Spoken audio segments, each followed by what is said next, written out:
Vous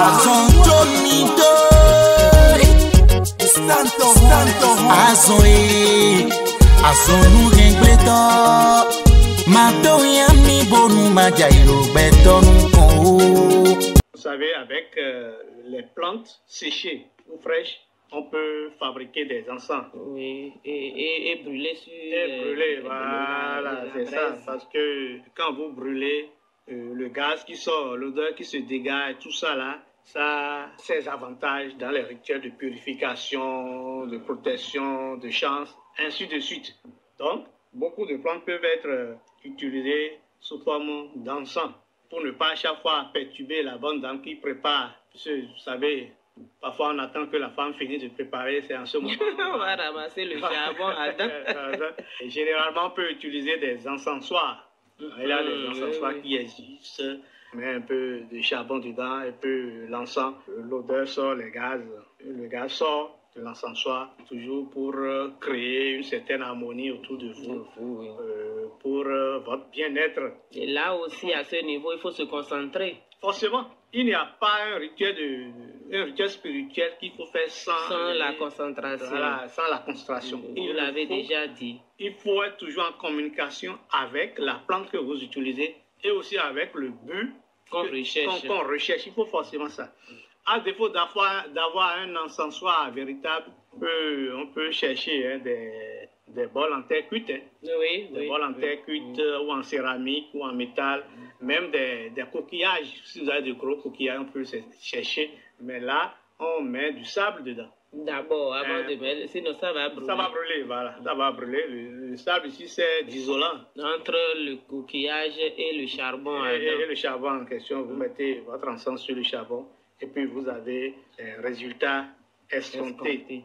Et là aussi, toujours par rapport aux encens, ce n'est pas à tout moment qu'il faut brûler sur le charbon. Vous pouvez même bouillir ça aussi. Déjà, quand vous chauffez avec de l'eau, le gaz qui s'échappe de l'eau aura le même effet que celui qui s'échappe du charbon. De la fumée. Voilà, de la fumée, du charbon incandescent.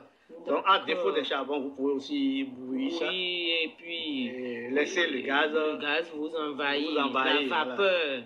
Ou si c'est dans une maison, ou si on veut encenser une chambre, on peut le faire comme ça aussi.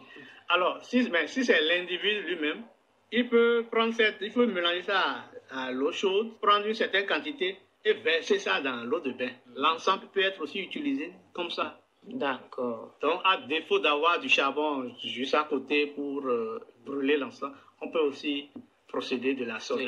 Il y a même d'autres encens qu'on peut porter sur soi. C'est-à-dire, on met ça dans une pochette. L'objectif, on est en train de viser un but. Oui, bien sûr. L'essentiel, c'est de voir comment utiliser le produit pour atteindre son objectif. Vous savez, quand même, quand on va dans les pharmacies, parfois le même produit peut exister en forme liquide ou en poudre, ou en forme d'essence. D'essence, ainsi de suite. Donc, c'est la même chose au niveau des plantes spirituelles. Exactement, c'est la même chose aussi à ce niveau. Et ça permet aussi aux usagers d'utiliser ces produits, quel que soit l'endroit où ils se trouvent. Sans perturber les autres. Voilà, sans perturber les autres. Parce que, vous savez, surtout quand vous vivez, par exemple, dans une maison, dans une location où vous êtes nombreux, il y a des pratiques que vous ne pouvez pas faire aisément. Et lorsqu'on vous dit peut-être d'aller empouiller telle plante là où vous résidez, vous le faites et le propriétaire vient, c'est qu'il y a un problème. C'est un préavis qui vous attend rapidement pour vous renvoyer. Ou bien une convocation au commissariat. Et donc, quelles que soient les conditions dans lesquelles vous vous trouvez, il faut trouver les formes appropriées pour pouvoir bénéficier des bienfaits de ces produits. En dehors de l'encens, on peut aussi utiliser ça sous forme de parfum. Sous forme de parfum, il n'est pas rare d'entendre qu'il faut peut-être mettre tel ou tel plante dans du parfum et l'utiliser.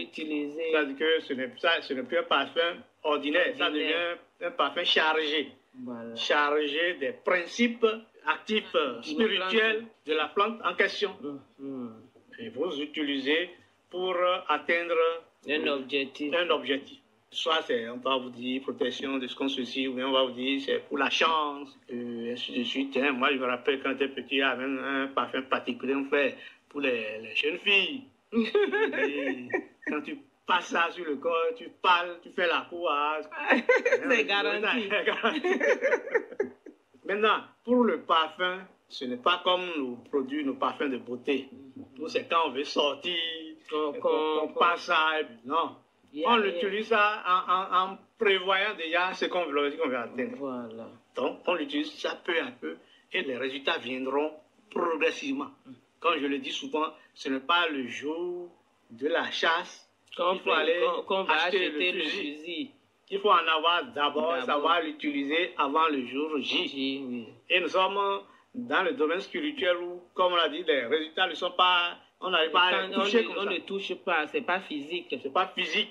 Et l'autre chose, celui qui veut t'attaquer spirituellement, il peut être physiquement avec toi, sourire avec toi, très gentil. Mais de l'autre côté, il reste dans son coin, il t'envoie ses missiles. Donc il va falloir que toi-même, tu t'apprêtes pour te dire, dans la vie, des choses comme ça peuvent se passer.